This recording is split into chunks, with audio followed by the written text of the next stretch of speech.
little brother.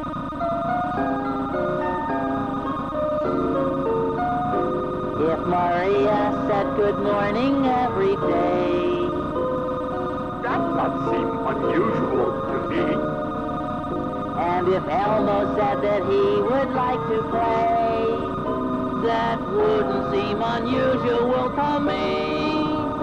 But sometimes something happens in your experience. If you wonder why it happens, 'cause it really shouldn't happen, then you have to tell yourself it doesn't make much sense when the ocean waves roll up to meet the sand. It doesn't seem unusual to me. Of course not. When the clouds deposit water on the land. That's nature working perfectly. But if something happens when it shouldn't, how can you explain it? It's just unusual. Unusual. It's unusual.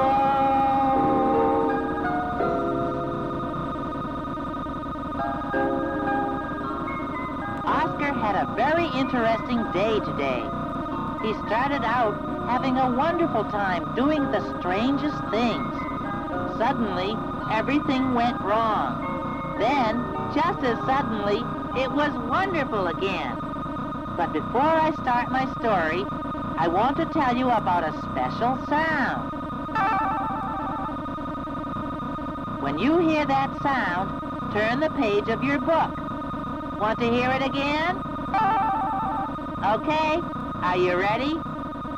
Now turn to the first page of your book. That's the page where you see a picture of me sitting in my nest drinking a cup of cocoa. Did you find it? Good. Now let me tell you the story. A, B, C, D, E, F, G, H, I, J, K, L, M, N, O, P, Q. Early this morning, as I was drinking my birdseed cocoa, I heard Oscar singing the alphabet song and getting all the letters right. I couldn't believe my ears. Oscar always sings the alphabet song all wrong and then laughs. I was so curious, I didn't even finish my cocoa. I went to see why Oscar sounded cheerful instead of grouchy. When I got to his can, I couldn't believe my ears or my eyes. Not only was Oscar singing the alphabet song, but his fur was all neatly washed and combed, and he was wearing a tie. And that's not all. Oscar the Grouch was watering flowers, planted in neat little boxes, all along a brand new picket fence in front of his can. Oscar, I said, what on earth are you doing? Why, I'm just watering my lovely flowers, he replied. Isn't this a beautiful day? I was flabbergasted. Oscar the Grouch had said lovely and beautiful. Then I noticed that he'd shined his trash can and swept the sidewalk, too. There wasn't a piece of trash in sight. He also had a new doormat with the word welcome on it in great big letters. Before I could ask Oscar if he was feeling all right, Cookie Monster appeared, pulling a big wagon piled high with boxes. Dum-de-dum-dum-dum-dum. Oscar, Cookie said. me bring you coconut raspberry cookies, peppermint marshmallow eclairs, cinnamon apple turnovers, apricot honey donuts, 2 chocolate meringue cakes, and a strawberry rhubarb pie. You want me to help you put them away? How kind, Oscar answered politely. Thank you, Cookie Monster. So, even more curious and confused, I watched while they went back and forth, putting away cakes and cookies and donuts. We put cookies together on big platter right here, and eclairs over there. Cookie was saying when I got another surprise. I leaned over to look into the trash can and discovered that all Oscar's broken, messy, junky, grouchy things were fixed and polished and tidied until Oscar's home looked just like anybody else's. When they had finished unloading the wagon, Cookie Monster said, Now, me go get some prune tarts, banana macaroons, and maybe some peach ice cream, and a lemon and raisin layer cake or two, maybe now. That would be nice, Cookie Monster, Oscar answered. Oh, believe me, it's better than nice. It's delicious. Bye-bye. Oscar, I said when Cookie had gone. Yes, Big Bird?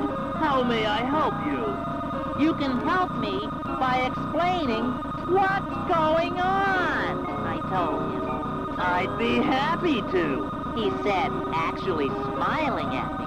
My brother, Ernest the Grouch, wants to come visit me for a few days, and I don't like Ernest. In fact, I can't stand him.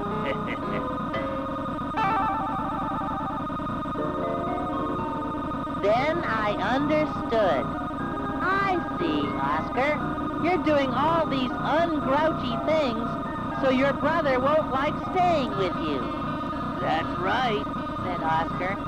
That's why I'm washed and combed and singing the alphabet song and borrowing yucky food from Cookie Monster and practicing being polite. Stuff like that will make Ernest feel awful. Oscar told me all of the things he had done in his trash can. I imagined what it would look like with real soap in Oscar's bathroom instead of the cake of mud that was usually there, and with nice sheets on the bed and regular fluffy pillows instead of the pillowcase full of rocks Oscar kept in his guest room. He'd fixed the television, too.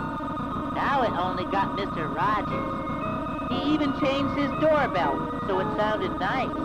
Listen, this'll be the first thing Ernest hears when he gets here and pushes the button. He'll hate it.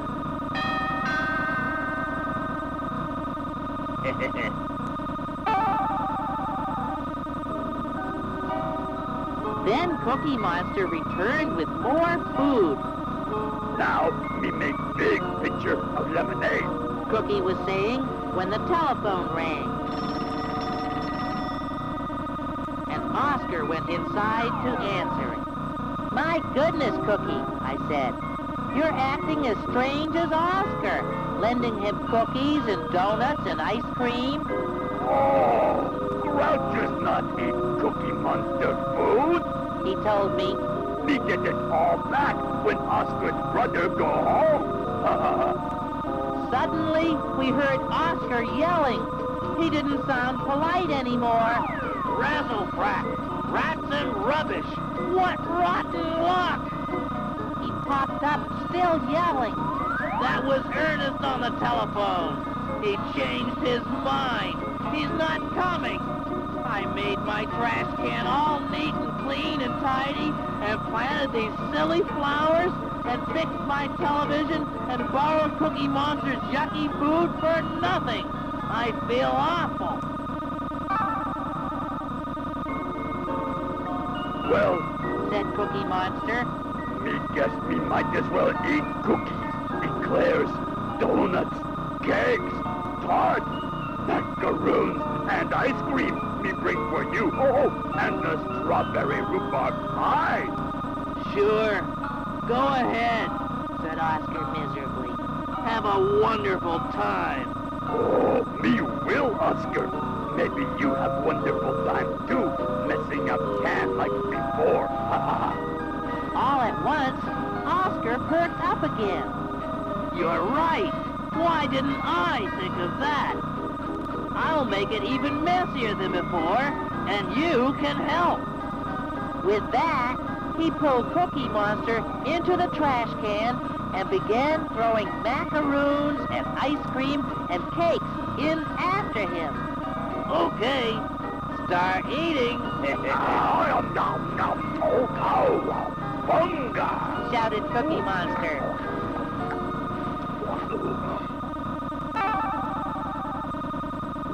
Oscar got right to work, breaking his brand new picket fence, scattering his nice little garden, and scuffing and denting his shiny trash can all over, all the while saying, "Terrific, what a mess." When he finished with the outside, Oscar joined Cookie Monster inside. And between the two of them, they unfixed, untidied, and unpolished everything else. Cookie Monster scattered crumbs and bits of paper and cardboard everywhere as he gobbled mounds of food. Bunga! And Oscar ripped and tore and banged and battered his way from one end of his trash can to the other. He didn't miss anything. He even remembered to change his doorbell.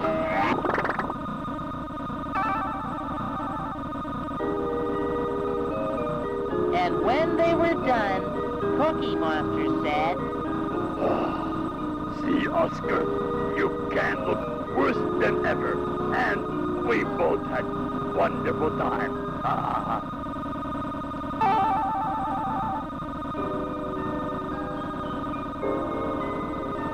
Later that afternoon, I saw Oscar again. He looked very unhappy. Oscar, I said, what's wrong? What's wrong? Ernest decided to come visit me after all.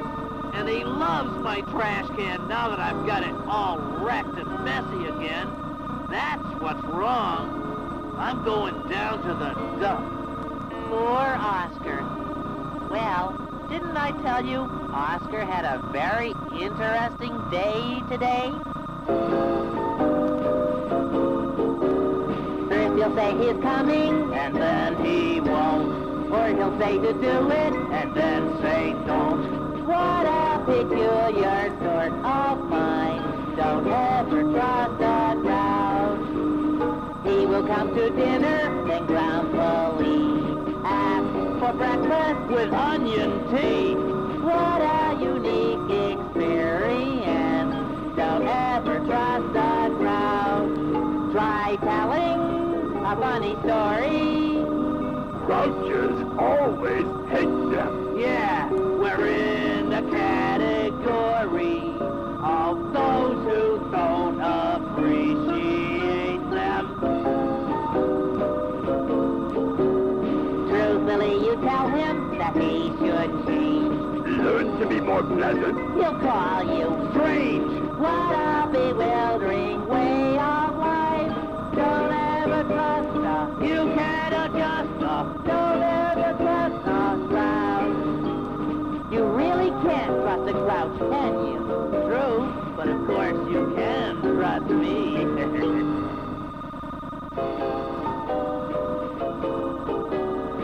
Let the tape run to the end before you turn off the machine. Then you can turn it over and play it again whenever you want to. Bye-bye.